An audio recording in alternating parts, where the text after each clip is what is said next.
대법원 2026년 3월 12일 선고 2024-2 39189 판결 사건명 부당이득 징수결정 취소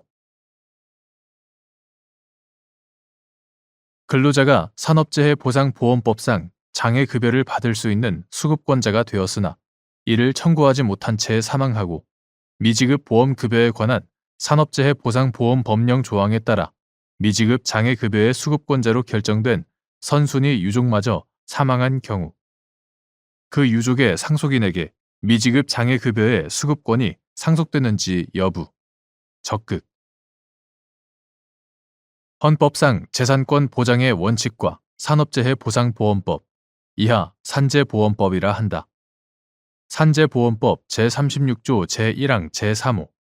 제2항 제57조 제1항 제81조 제1항 제2항 제5조 제3호 제65조 산업재해보상보험법 시행령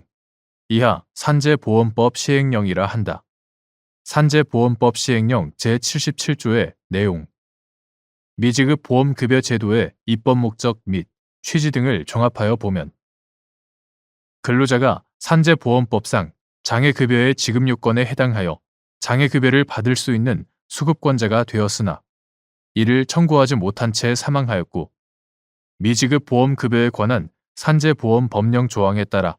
이러한 미지급 장애급여의 수급권자로 결정된 선순위 유족마저 사망한 경우 재산권의 상속에 관한 일반법인 민법이 적용되어 그 유족의 상속인에게 미지급 장애급여의 수급권이 상속된다고 보아야 한다. 이유는 다음과 같다.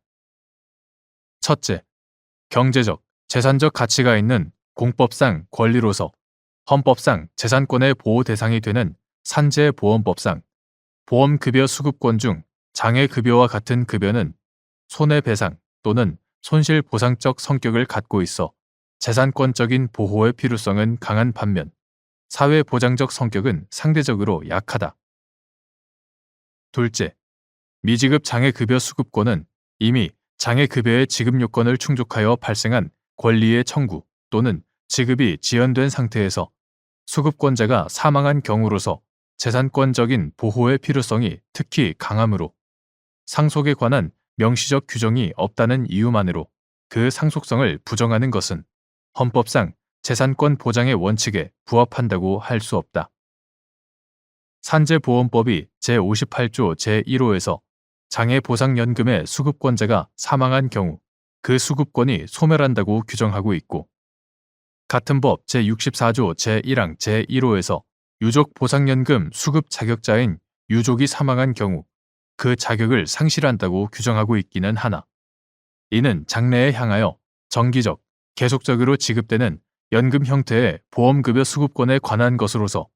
이미 보험급여의 지급 요건을 충족하여 발생한 미지급 보험급여 수급권과 법적 성질이 같다고 볼 수 없다.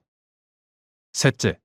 산재보험법 시행령 제77조가 산재보험법 제65조의 각 항 중 제3항만을 준용 범위에서 제외하고 있으나 상위법의 구체적 위임에 따른 것이 아니어서 수급권의 소멸을 의미한다고 볼 수 없다. 오히려 산재보험법 제81조 제1항의 괄호 부분에서 미지급 유족급여의 경우에 한정하여 그 유족급여를 받을 수 있는 다른 유족의 청구에 따라 이를 지급하도록 정하고 있으므로 유족에 대한 일시금 형태 보험급여의 수급권자가 사망한 경우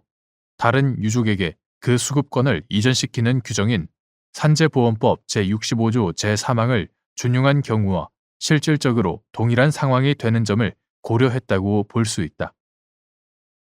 따라서 위와 같은 유족급여를 제외한 나머지 종류의 미지급 보험급여에 관하여 수급권자인 유족이 사망한 경우에는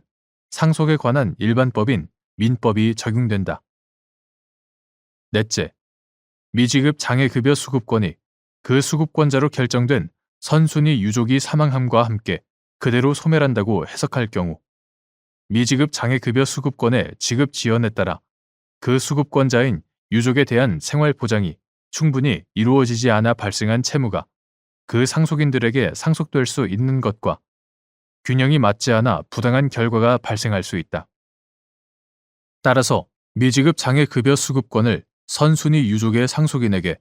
민법상 상속 규정에 따라 상속시키더라도 산재보험법령의 입법 취지 등에 어긋난다고 볼 수 없다.